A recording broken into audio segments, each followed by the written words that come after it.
عزیز طلباء السلام علیکم۔ ہم اردو کی پچھلی 3 کلاسوں سے علی عباس حسینی کا افسانہ شال پڑھ رہے ہیں۔ عبید اس افسانے کا مرکزی کردار ہے جو ریلوے اسٹیشن سے رکشے پر سوار ہو کر اپنے گھر کی طرف جا رہا ہے۔ رکشہ والے سے بات چیت کے دوران باتوں باتوں میں رکشہ والا اسے نواب صاحب کہہ دیتا ہے، جس کی وجہ سے وہ دل ہی دل میں بڑا جھنجھلا جاتا ہے۔ وہ کہتا ہے کہ وہ نواب صاحب کیوں ہونے لگے جو کہ پدرم سلطان بوت کہہ کر اکڑنے والے اپاہج لوگ ہیں۔ وہ تو دن رات محنت کرتا ہے اور دوڑ دھوپ کر کے 4 پیسے کماتا ہے۔ کہانی آگے بڑھتی ہے۔ عبید اسی طرح پیچ و تاب کھاتا رہا کہ نم ہوا کے دوش پر کہیں دور سے ایک دل دوز کا راہ سنائی دی۔ اسی پیچ و تاب میں تھا کہ میں نواب صاحب کیوں ہونے لگا، میں تو ایک محنتی انسان ہوں۔ اسی پیچ و تاب میں تھا کہ اچانک سے نم ہوا کے دوش پر، دیکھیے یہاں پر نم یعنی تر، گیلی، چونکہ سخت سردی کا موسم تھا، اس لیے ہوا میں رطوبت تھی، ہوا میں نمی تھی، اس کے دوش پر یعنی اس کے کانوں پر۔ یہ غیر مرئی چیز کو مرئی کہہ کر جب افسانہ نگار یا مصنف یا شاعر بیان کرتا ہے تو اس کو ہم تجسیم کی خوبی کہتے ہیں، پرسونیفیکیشن کہتے ہیں اس کو۔ تو یہاں پر نم ہوا کے دوش پر ایک آواز آئی۔ اب آواز کی صفت بیان ہو رہی، کرہ جو تھی، کرہانہ، وہ دل دوست تھی۔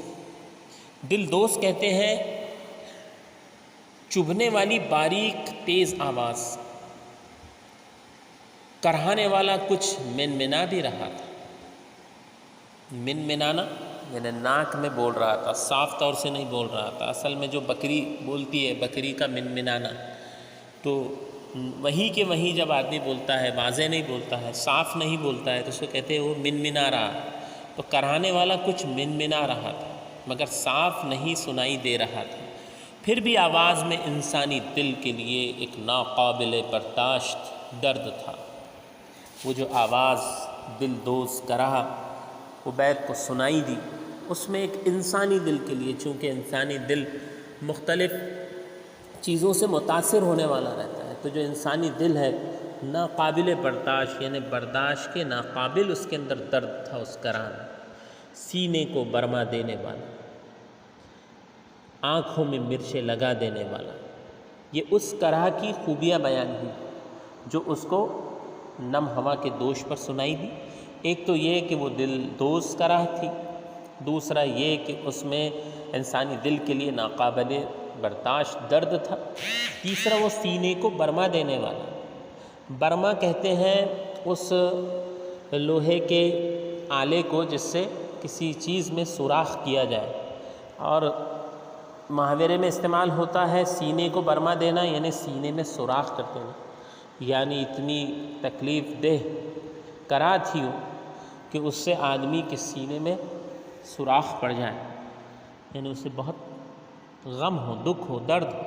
آنکھوں میں مرچیں لگا دینے والا۔ دیکھیے مرچیں لگانا ایک الگ محاورہ ہے۔ مرچیں لگنا یا مرچیں لگانا، یہ کسی چیز کا جب آدمی کو برا لگتا ہے یا کوئی بات اسے ناگوار گزرتی ہے تو ہم کہتے ہیں اسے مرچیں لگ گئی۔ لیکن یہاں جو مصنف نے اس کو استعمال کیا، آنکھوں میں مرچیں لگا دینے والا، یعنی اس کی آواز کو سن کر آنکھوں میں آنسو آ جائے، ایسی وہ کرہ تھی۔ عبید نے گھبرا کر رکشے والے سے پوچھا، ارے یہ کون کرا رہا ہے بھائی؟ اس نے رکشہ دھیما کر کے آستین سے منہ کا پسینہ پوچھتے ہوئے کہا، وہ ایک پگلی ہو صاحب، وہ ایک چھوٹا بالک چھاتی سے لگائے سڑک پر پڑل ہو، بس ہر وقت چیخت ہو، ارے مور بالک کا بچا لیو، یہ سردی سے مرت ہو، 2 دن سے سڑک پر پڑل چیخت ہو۔ عبید نے تعجب سے پوچھا، ارے تو اتنے بڑے شہر میں کسی اللہ کے بندے نے اسے کوئی رضائی یا کمبل نہ اڑا دیا؟ وہ بولا، ہما سما جے کے پاس رجائی کمبل ہوئی، او خود اوڑی کے پگلی کا دی، عبید نے کہا ارے تو کیا ہمارے شہر کے رئیس، امیر، سیٹ، ساہوکار سب مر گئے؟ اس نے رکشہ روک کے بڑے زور سے کھنکار کر سڑک پر تھوکا، پھر بولا اجی نواب صاحب، بڑا لوگ موٹر میں سیسا چڑھائے پوں پوں کرت سن سن نکل جات ہے، او کاہے کا پگلی کی اور دیکھن، او آپن 200-250 کا کمل پگلی پر دہن، آپو کا بات کہت ہن۔ نواب صاحب، یہاں یہ بیان ہوا ہے کہ ایک پگلی عورت ہے جس کے چھاتی سے اس کا بچہ چمٹا ہوا ہے اور وہ سڑک پر لیٹی ہوئی ہے اور زور زور سے چلا رہی ہے کہ میرا بچہ مر جائے گا سردی سے، اسے میرے بچے کو بچا لو، لیکن لوگ اس کے پاس سے گزر رہے ہیں، کوئی اس کی آواز پر دھیان نہیں دے رہا ہے۔ عبید یہاں پر ایک ہمدرد کردار کے طور پر سامنے آیا ہے کہ اس کے دل میں انسانوں کے لیے درد ہے۔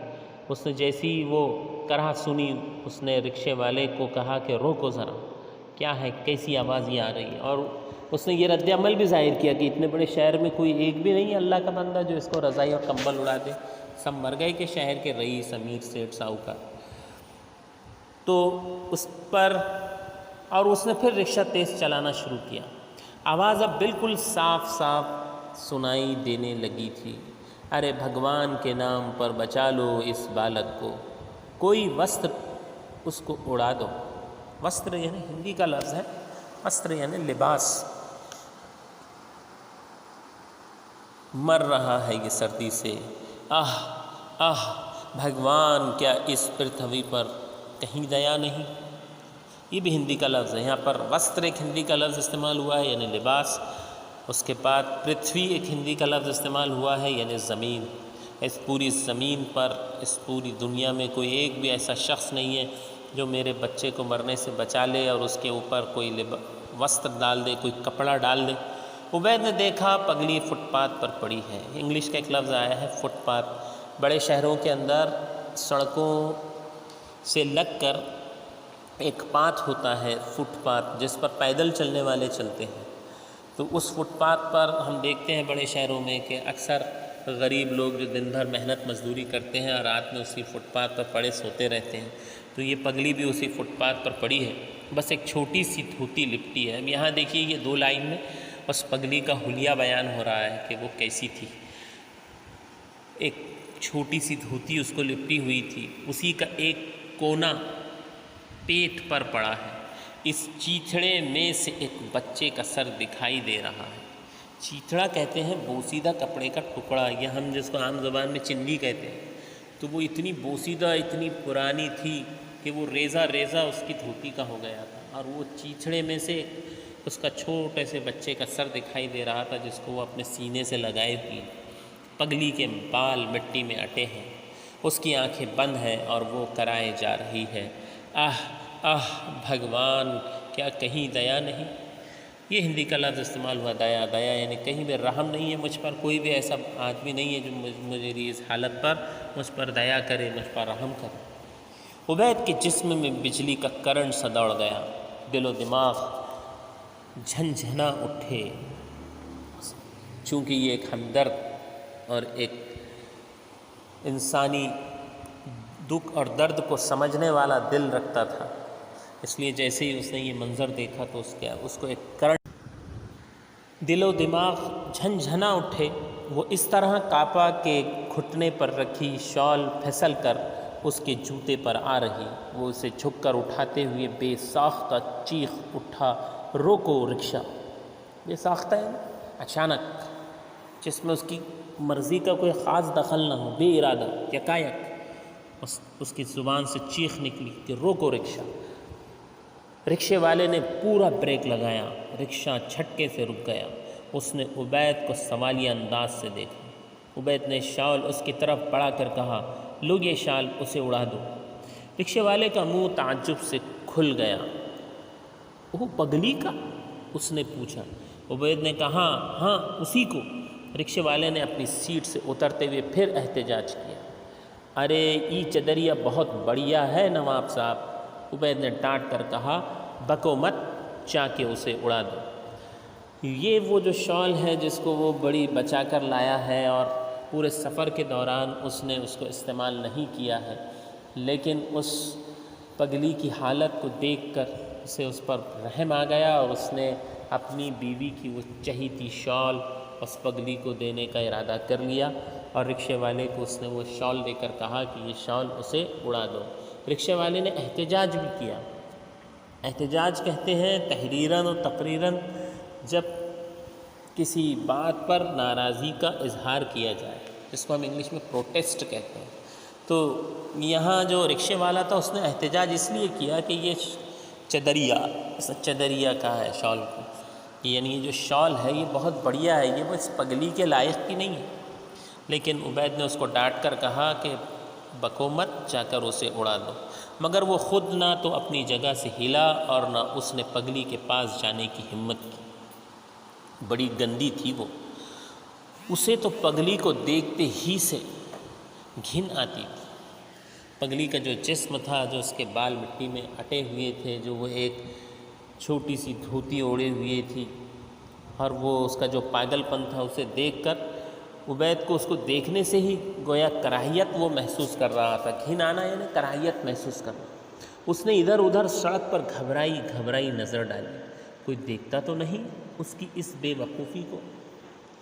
یعنی زمانے کے چلتے اب حالات ایسے ہو گئے کہ کسی مجبور کی، کسی پاگل کی یا کسی ایسے شخص کی مدد کرنا بھی گویا بے وقوفی میں شمار ہونے لگا ہے۔ اس نے دیکھا کہ کہیں میری کوئی اس بے وقوفی کو دیکھ تو نہیں رہا ہے، کس قدر ہنسے گا اپنے دل میں اس حرکت پر۔ پگلی اور اس کی خوبصورت اور قیمتی شال۔ رکشے والے نے پگلی کے پاس پہنچ کر شال کا ایک سرا پکڑ کر اسے پھیلانے کے لیے زور سے جھٹکا، اور اس کے میلے گھناؤنے جسم پر حمیدہ کی پسندیدہ شال کے پھول بکھیر کر کہا، لے رے پگلی تہار قسمت چاگل، اب خوب گرما کے لے۔ وہ اتنی خوبصورت شال جس کی خوبصورتی ہم نے پچھلے کلاسز میں دیکھی ہے کہ اس پر الگ الگ رنگ کے پھول کھلے ہوئے تھے، وہ سارے پھول اس پگلی کے میلے گھنونے جسم پر بکھیر دیے گئے۔ اور اس نے کہا، اور یہاں پر ایک مقامی زبان میں یہ جو جملہ ہے، لے رے پگلی تہار یعنی تیری، تہار یعنی تیری قسمت جاگل، یعنی تیری قسمت جاگ گئی، جو تو 2 روز سے چیخ رہی تھی کہ کوئی رحم کرنے والا، کوئی دیا کرنے والا نہیں ہے بھگوان، تو وہ تجھے مل گیا، اب یہ خوب گرما کر اس شال کے اندر لیٹ۔ پگلی نے شال کی سرسراہٹ جسم پر محسوس کی، خون کبوتر آنکھیں کھول کر رکشے والے کو دیکھا۔ لال آنکھوں کے لیے استعمال ہوتا ہے خون کبوتر آنکھیں، محمرہ استعمال ہوتا ہے تو خون کبوتر آنکھیں کھول کر، یعنی اس کے آنکھیں لال تھی، اس نے رکشے والے کو وہ خون کبوتر آنکھیں کھول کر دیکھا، دانت نکال کر اس طرح مسکرائی کہ چہرہ اور بھی ڈراؤنا ہو گیا، خوفناک ہو گیا اس کا چہرہ۔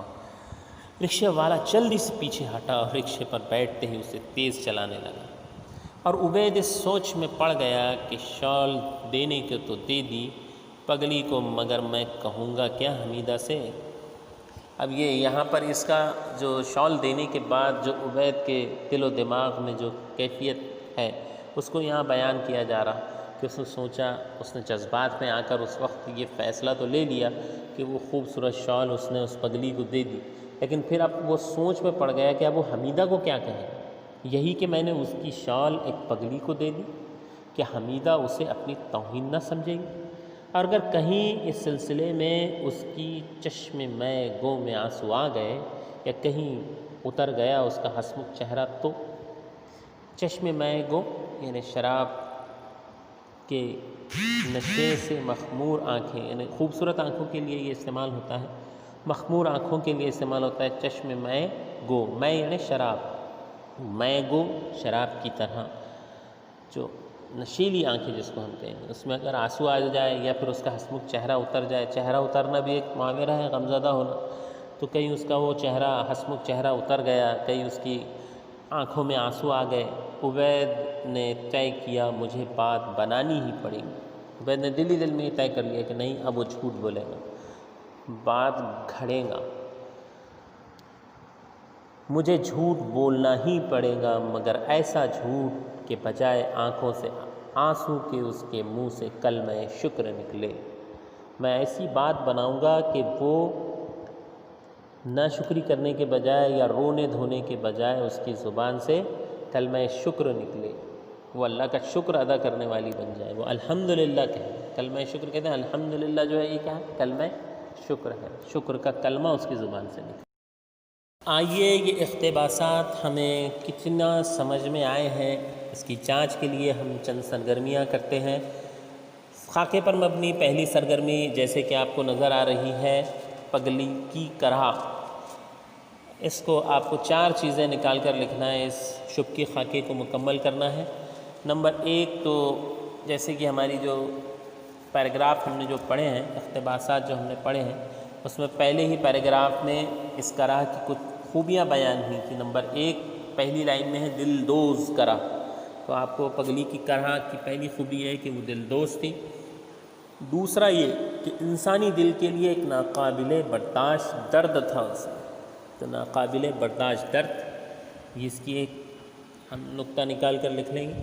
تیسرا ہے یہ سینے کو برما دینے والی تھی، اور چوتھا یہ ہے کہ یہ آنکھوں میں مرچیں لگا دینے والی تھی۔ یہ پگلی کی کرہ کی خصوصیات پر مبنی شب کی خاکہ ہے۔ اب ہم کو ایک سرگرمی حل کرنا ہے، پگلی کی حالت، اس کو بیان کیجیے، پگلی کی حالت کو بیان کیجیے۔ تو نمبر 1 اس کا ہے کہ وہ ایک چھوٹی سی دھوتی پہنے ہوئے تھی، اور اس کا ایک کونا اس کے پیٹ پر پڑا تھا، یہ پہلی اس کی حالت ہے۔ دوسرا یہ کہ اس کے بال مٹی میں اٹے ہوئے تھے۔